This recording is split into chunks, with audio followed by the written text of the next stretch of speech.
Well, finally, the workshop's fallen silent. The knives have been completed. I've got a box of knives here to my left.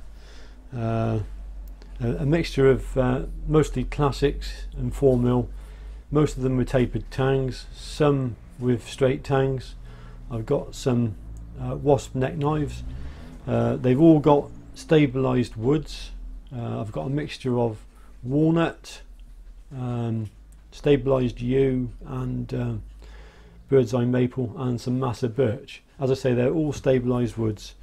They've all got liners apart from 2 or 3 of them. I have varied the handle thicknesses slightly because I was approached by a couple of customers at the last knife shows, and they said the handles were just a little bit too fat for them. So I've produced a couple of thin handled knives. There's one here, for example. This one has no liners, yellow thread and plain pins. And there's an example of a knife with a thinner handle. For me personally, it's just a bit on the thin side, but for a lady or a chap who wants a smaller, thinner handled knife, it'd be probably ideal for them. So it's a very personal thing, the fit of your hand into a knife, because you know it's I can get away with that. That isn't too bad for me, but I just prefer something a little bit thicker, personally speaking. So there's that one, and hopefully you can see the nice tapered tang on it. I think the thinner knife, the thinner handles do make the knives feel quite elegant, and also with the tapered tang, it makes it feel quite light, very, very light.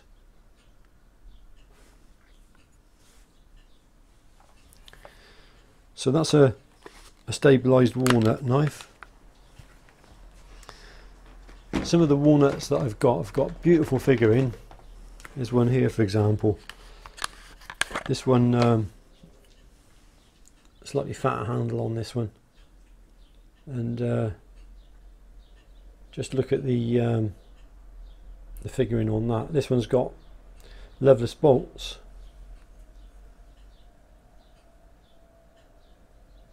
A tapered tang.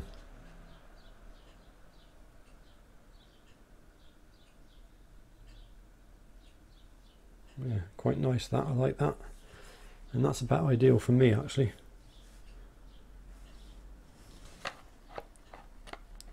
Let's show you some other knives. Oh, and also a fire steel. They haven't all got fire steel. About 5 of them I think have got fire steels, matching fire steels with them.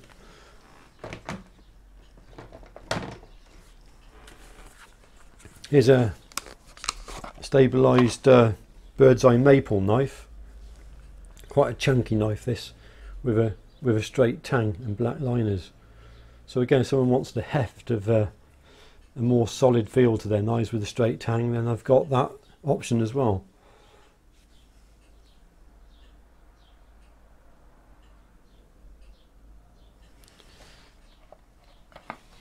I've got some 2 or 3 with beautiful massa birch scales. This is a particularly nice knife. I love the grain in that.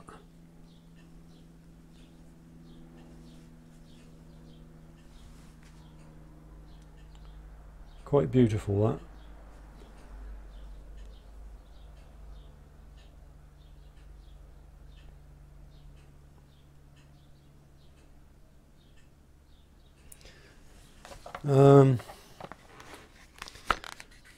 I've got yew, stabilised yew.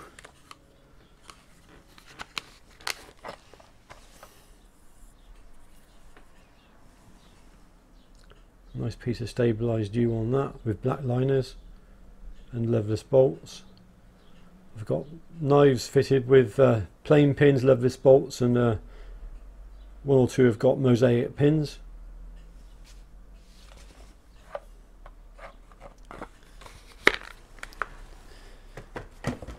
I've got a nice selection of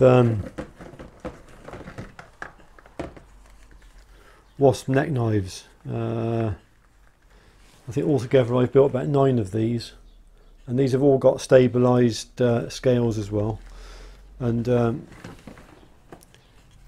but one of them, I ran out of leather, but all but one of them are going to have a little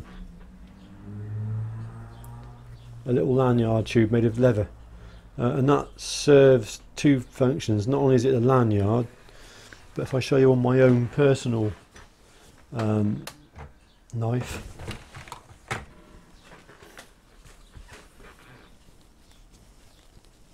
it allows you to put your lanyard around like that.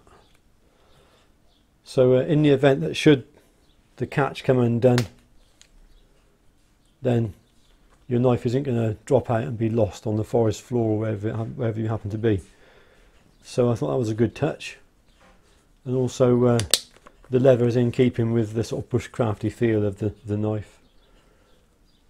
And they're all pretty much to this specification, so I'll show you these.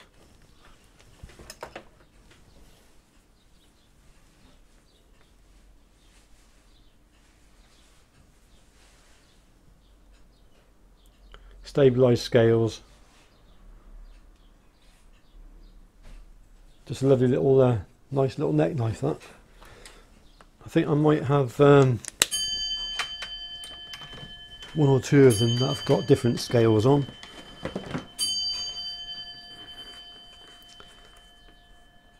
This one's got a stabilised U.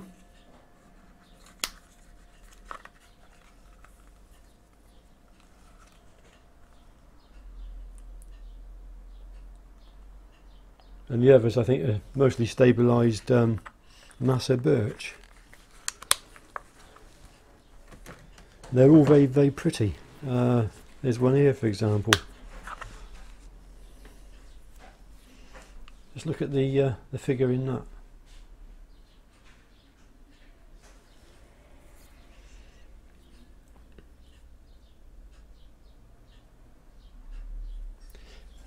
Now, so altogether, how many knives have I got?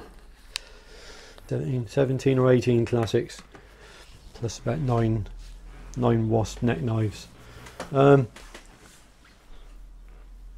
had a visitor last week, and this chap wanted to come and see me. Wanted one of my knives, so I invited him round, and he picked up one of my knives and paid me my asking price for it, and then he said to me, "Would you accept a gift?" And I was kind of gobsmacked when he handed over the gift. And the reason why I was gobsmacked was because this is what he gave me. This is from Paul, a customer and a friend, and he gave me this. And this is the reason why. It's a Ramirez Woodlore knife. It's a fairly early example, I think. I've seen Woodlores, several Woodlores now, and I think they've changed the handle dimensions slightly. This is one of the earlier ones with quite a thick. It's got quite a thick handle on it. In actual fact, it's a bit too. It's a bit of a handful for me, but I think they've since slimmed it down. But to have this in my possession is it means a tremendous amount to me, because it was this knife, this maker and designer, that really started me off on my knife making journey. And I thought I'd never ever have one of these, and I've read a bit about the story of the Woodlore knife, and I know the earlier examples were hardened to 55 HRC, but they since changed that and made them to 59. This one, as you can see, has got a straight tang, and I know the more current knives have tapered tangs, but the stamped in logo remains the same.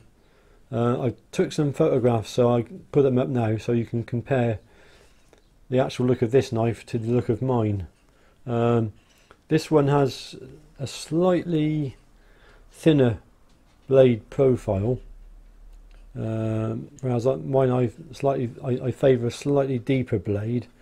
The advantages, there are advantages to both. This will give you a slightly more rotation in the wood, so for finer carving tasks, then you've got that ability with this, whereas the blade, because it's already sort of ground quite narrow, you're not going to get as much longevity out of it, whereas mine are a good sort of 3mm deeper, 3 to 4mm or 3mm deeper probably. So you're probably looking at a few more years service life out of a Jacklaw.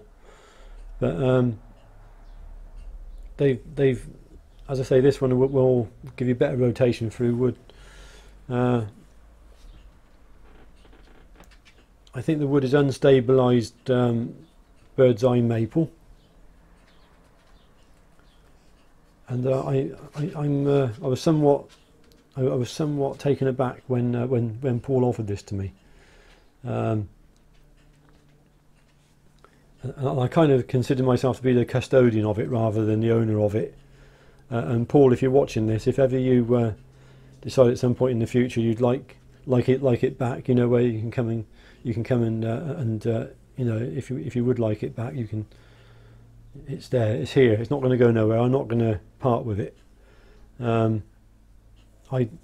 I will cherish it, and I'll take it out and I'll look at it. You know, I doubt I'm going to use it because I've got my own users that I take into the woods. But this really is a collector's piece. And when Ray Mears, you know, when he started off on his journey as the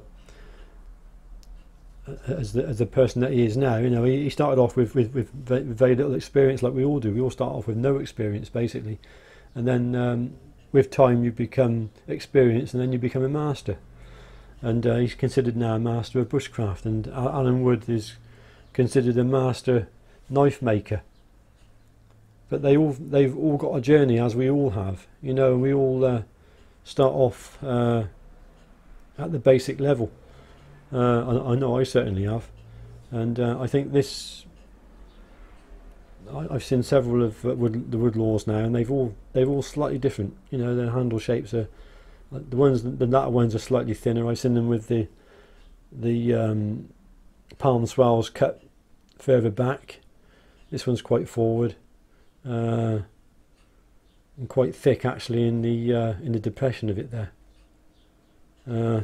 The comparison with my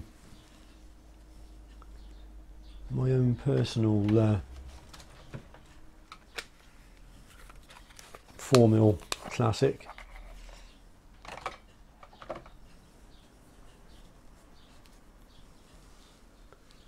So that's the difference. Dimensionally, there's not much in it. They're more or less the same. On the Woodlore, the grind starts a bit further out, and mine's just a bit further back. You can see there the profile of the blades again.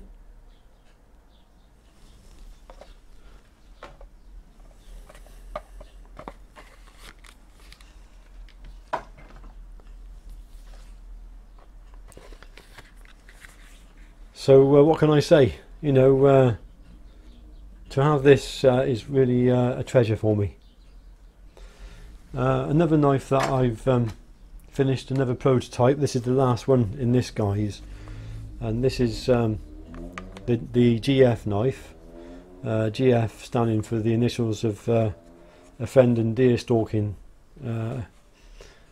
colleague of mine, Gary, and we've been working on a couple of incarnations of the GF knife, and Gary's been using one now for the last 12 months, and so far processed 70 deer with it. I consider it a knife which is suitable for the smaller deer species or ground game like rabbits, for example, or as I say, Chinese water deer, muntjac deer, or roe deer, perhaps. Ideally suited candidates for this knife. I may work on a slightly longer bladed knife for the larger species, such as Sitka, fallow, and red. But I think that's a nice knife. Quite thin handles, no palm swell cut into this. Stabilised massa birch scales. Now this one's got a sharpening notch, and I don't know if you can see it, a micro bevel, which is ground on at 20 degrees per side. So possibly you can see it there. That should make for a much stronger edge, and you should be able to cut through cartilage and all sorts without any problems with that. All these knives, I hasten to add, are hardened to around about 59 HRC. You got to check for a TB in that, have you? This is the Jack Law GF knife. GF knife. Made after me and from my good friend Sandy. Yeah. And this is a fantastic deer knife. How many deer have you processed with that so far then? This is the 50th. The 50th deer? Without sharpening it, yeah. All I do is strop it. This is number 50. So that's that. This is high carbon 01 tool steel. I am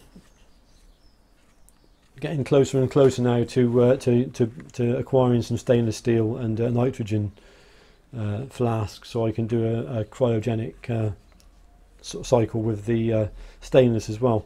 And it's something I'm going to be looking into with a lot more gusto, shall we say. I haven't been too forward in going into stainless up until now, but I really want to branch out into producing this type of knife, as well as the classic Woodlore sort of design. So we'll see. There are some nice interesting steels out there, some that I can easily heat treat here in the workshop and oil quenched, etc. So that's where I'm going to go. Also, I want to, for this style of knife, I want to also offer the chance of a Kydex sheath. I don't know much about Kydex. I've not done any Kydex work, although I know Duncan, FGYT, Dorset Woodland Blades, and I know that if I chat kindly to Duncan, I know he would give me a lesson or two in producing some Kydex. So I think a blade like that in stainless steel, married up to a Kydex sheath with stabilised handle, I think you've got your all-round hunting knife, you know, your deer prep knife, cutlery knife. Absolutely ideal. So quite pleased with that. And this one's going out to another associate who's going to be using it on field trialing it on deer for me, another fairly prolific stalker, so it's going to get a good workout, and I'm pretty sure it's going to hold out. A little sharpening notch in there. So that's it. That's my rundown of the knives I'm taking with me to the knife show. Can I show you anything specific in here? They're all much of a muchness now, to be honest with you. They're all, I've sort of like kind of mastered it now, and they're all coming out pretty much the same. This one here has got mosaic pins.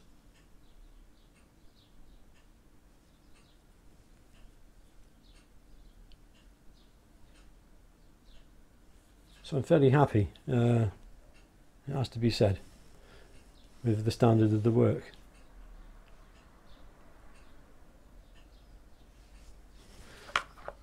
So that's it. A day off tomorrow. Take life easy, chill out for a little bit, and then get ready for the big day on Sunday the 25th. Tortworth Court, Wootton Under Edge, Gloucester. Gates open at 9 o'clock. What I will say is that if anyone made the effort to come to the show specifically to obtain a Jackdaw Classic or one of my knives, then I'll if I've sold out or there's nothing there suitable for you, then I'll take an order, and I'll aim to build that up as soon as I can. If anyone, all my knives are supplied with right-handed sheaths, but again, if you're left-handed and you've come out all that way to acquire one of my knives, I won't have one there for you, but I'll take an order and I'll build you a left-handed sheath and a knife. I don't think I can be fairer than that, really.